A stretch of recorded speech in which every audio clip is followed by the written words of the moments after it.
Ini malam pertama Leta menempati kamar kos yang hanya berukuran 4 kali 5 meter.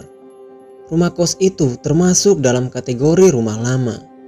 Terlihat dari bentuk bangunan dan gerbang yang digunakannya. Sepertinya rumah ini adalah bangunan asrama zaman Belanda dulu. Harga yang ditawarkan pun juga tidak terlalu mahal. Dan jumlah kamar yang disewakan kurang lebih dari 100 ruangan.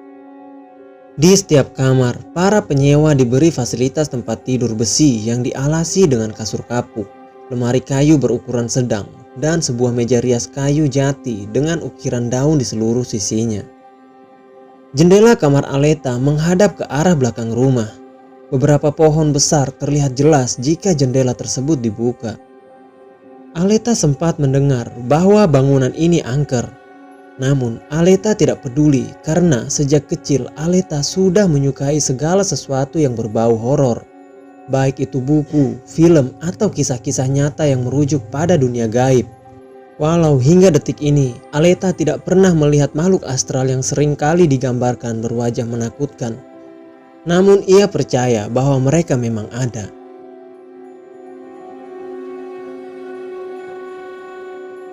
Malam pertama dilaluinya dengan lancar. Bahkan ia tak sempat bermimpi. Mungkin karena ia terlalu lelah membereskan kamar, maka ia pun tertidur dengan sangat lelap. Keesokan harinya, pagi-pagi sekali Aleta berangkat ke kampus. Di gerbang luar ia berpapasan dengan Nyonya Ramses, pemilik bangunan tua itu. "Selamat pagi Nyonya," sapa Aleta. "Oh, hai Aleta, selamat pagi. Bagaimana semalam? Apa kau tidur dengan nyenyak?" balas si pemilik bangunan. "Iya Nyonya, sangat nyenyak sekali. Gangguan nyamuk pun tak berhasil membangunkan saya." "Oh ya, saya berangkat kuliah dulu Nyonya. Ada ujian hari ini. Permisi Nyonya." Nyonya Ramses mengangguk sembari menyunggingkan sebuah senyuman. Wanita itu nampak aneh. Ia menggunakan baju panjang warna hitam dan berkerudung. Hampir seluruh tubuhnya terselimuti pakaian.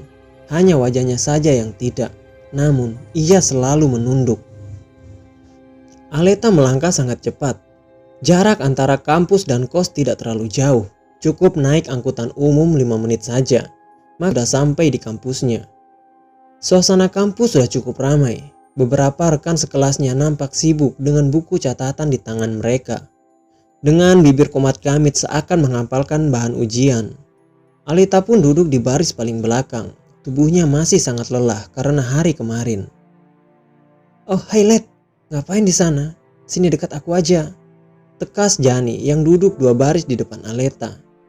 "Di sini aja Jan, takut ketahuan kalau aku ngantuk nanti," jawab Leta sambil mengeluarkan alat tulis dari dalam tasnya. Jani hanya bisa mengangguk dan mengalah. Justru ia yang pindah posisi mendekati Aleta. "Maaf ya Let, kemarin aku gak bisa bantu kamu, mama masih sakit," ungkap Jani yang merasa bersalah. "Oh, it's okay. Aku bisa selesaikan sendiri kok. Sudah biasa juga aku pindah-pindah kos sendirian," jawab Aleta. "Sekali lagi aku minta maaf ya Let," imbuh Jani yang masih merasa bersalah. "Udah gak apa-apa kok, santai aja," jawab Aleta. "BTW, bagaimana suasananya? Pemilik kos, teman-teman kos bagaimana?" tanya Jani. Pemilik kos itu namanya Nyonya Ramses. Kalau teman-teman kos, aku belum berkenalan. Waktu aku berangkat tadi pagi, suasana kos sangat sepi sekali.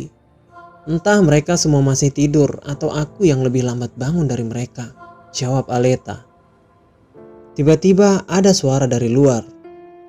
"Selamat pagi anak-anak. Apakah kalian sudah siap dengan ujian hari ini?"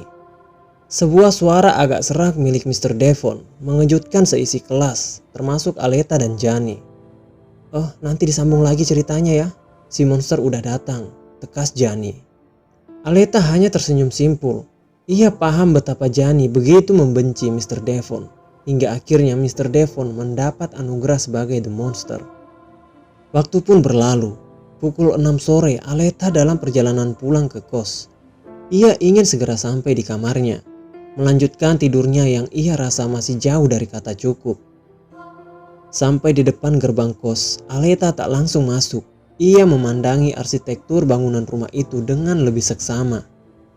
memang terkesan angker jika diperhatikan dari luar. Ditambah lagi, suasana juga amat sangat sepi. Duh, kok suasana di sini sepi banget ya? Ucap Aleta dalam hati. Ah, mungkin penghuni lain belum pulang. Imbuhnya di dalam hati. Aleta membuka gerbang perlahan. Walau catnya sudah mengelupas, namun gerbang ini terlihat masih sangat kokoh. Aleta berjalan melewati taman depan kos. Di sana terdapat sebuah ayunan yang nampaknya sudah sangat berkarat. Dua buah lampu taman terlihat sangat berdebu belum dinyalakan karena ini masih sore mungkin. Aleta pun berjalan, namun pandangannya tak bisa lepas dari taman itu. Dan tiba-tiba ia menabrak seseorang yang ternyata itu adalah Nyonya Ramses. Aduh, maaf Nyonya, kata Aleta yang merasa bersalah. Sudah tak apa Aleta, kata Bu Ramses yang sangat santai. Aleta tidak sengaja menabrak Nyonya Ramses tepat di depan tangga menuju kamarnya. Beberapa detik memandang wajah Nyonya Ramses, kemudian Aleta menunduk dan melanjutkan langkahnya menuju kamar. Sesampainya di kamar, jantung Aleta berdegup sangat kencang. Ia sempat melihat wajah Nyonya Ramses saat insiden tadi. Wajah itu begitu dingin walaupun Nyonya Ramses menunduk. Namun Aleta mencoba untuk mencuekinya. Aleta pun membaringkan tubuhnya di atas kasur kapuk itu. Tanpa sadar, ia pun tertidur. Namun beberapa jam kemudian, Leta, sebuah suara yang begitu halus membangunkan Aleta dalam tidurnya.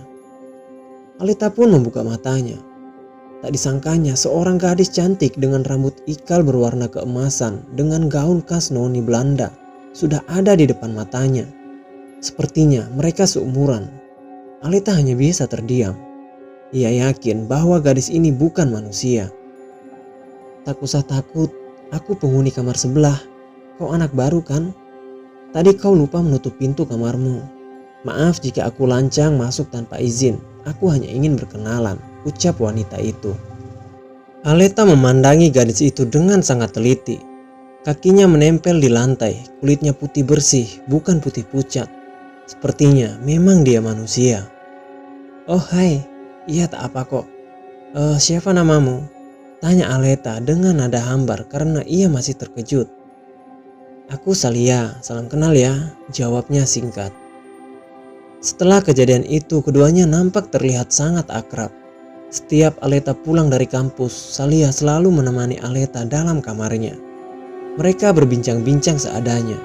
Salia sangat memahami sejarah, terutama saat Indonesia ada di zaman Belanda dahulu. Hingga tahunnya pun Salia hafal di luar kepala. Wajar saja, Salia keturunan Belanda. Ayahnya adalah seorang Belanda yang bekerja di Indonesia. Ibunya adalah suku asli Indonesia. Wajahnya bisa dibilang sangat sempurna, cantik luar dan dalam. Beberapa minggu berlalu, Aleta mulai merasakan ada yang aneh di rumah kos ini. Ia merasakan seakan-akan hanya dirinya, Nyonya Ramses dan Salia yang tinggal di sini. Karena ia selalu menemukan kos dalam keadaan yang sepi. Tak ada suara riuh khas kos perempuan. Sampai pada suatu malam saat ia dan Salia tengah asik menikmati green tea di kamar Aleta. Tiba-tiba Aleta menanyakan sesuatu kepada Salia. Sal, apa kamu kenal dengan penghuni kos yang lain? Tanya Aleta. Hah? Oh iya, aku kenal, tapi aku jarang berinteraksi dengan mereka. Memangnya ada apa, Let? Balas Salia yang bingung. Oh, nggak apa kok. Aku hanya heran saja. Sejak awal datang aku hanya melihatmu dan Nyonya Ramses saja. Jawab Aleta. Kau harus terbiasa dengan kondisi sepi seperti aku. Balas Salia. Aleta hanya diam. Ia masih penasaran mengapa kos ini nampaknya amat sangat hening. Ia berniat besok saat libur kuliah ia akan menyambangi kamar penghuni lainnya untuk berkenalan. Malam pun berlalu. Hari yang ditunggu-tunggu akhirnya tiba. Aleta mengetuk setiap pintu. Namun baru saja ia sampai di pintu ketiga, Nyonya Ramses mendekatinya secara tiba-tiba. Sedang apa Aleta? Tanya Ibu Ramses. Ini Bu, saya ingin berkenalan dengan mereka. Jawab Aleta yang terbata-bata. Mereka semua sedang dalam masa liburan. Beberapa ada yang pulang ke rumah, dan sebagian lagi ada yang pergi menginap di luar kota, jawab Ibu Ramses. Oh begitu ya Bu, sudah berapa lama ya? Kurang lebih sekitar 2 bulan. Apa kau merasa kesepian? Tanya Ibu Ramses. Tidak juga Bu, hanya saja saya merasa asing dengan lingkungan yang sepi, jawab Aleta. Oh, hanya belum terbiasa saja. Lama-lama kau juga akan menikmati betapa indahnya kesunyian ini, tukas Ibu Ramses. Aleta pun hanya mengangguk. Ia berjalan kembali ke dalam kamarnya. Wajah Nyonya Ramses pun jauh dari kata bersahabat, begitu kaku. Di dalam kamar Aleta mulai membuka beberapa buku koleksinya yang rata-rata bergenre horor. Sampai akhirnya ada sebuah buku yang sama sekali tak ia kenali. Ia merasa sangat asing dengan covernya. Terdapat sebuah tangan besar mencengkram tubuh manusia berukuran kecil di covernya. Oh, buku siapa ini? Rasanya aku tak pernah membeli ini, tanya Aleta dalam hati yang merasa bingung. Aleta mulai membuka halaman demi halaman. Aleta begitu menikmati tiap kalimatnya. Ia terus membaca sampai di halaman tengah ada sebuah mantra. Mantra tersebut menuliskan bagaimana agar kita bisa merasakan bagaimana menikmati hidup dalam kegelapan seperti hantu-hantu yang bergentayangan. Intinya mantra itu bisa membuat kita merasakan bagaimana menjadi makhluk gaib. Di situ dituliskan bahwa si pembaca mantra harus sangat ikhlas, tidak boleh menyimpan dendam atau penyesalan. Aleta pun mulai tertarik dengan mantra tersebut dan ia ingin mencobanya.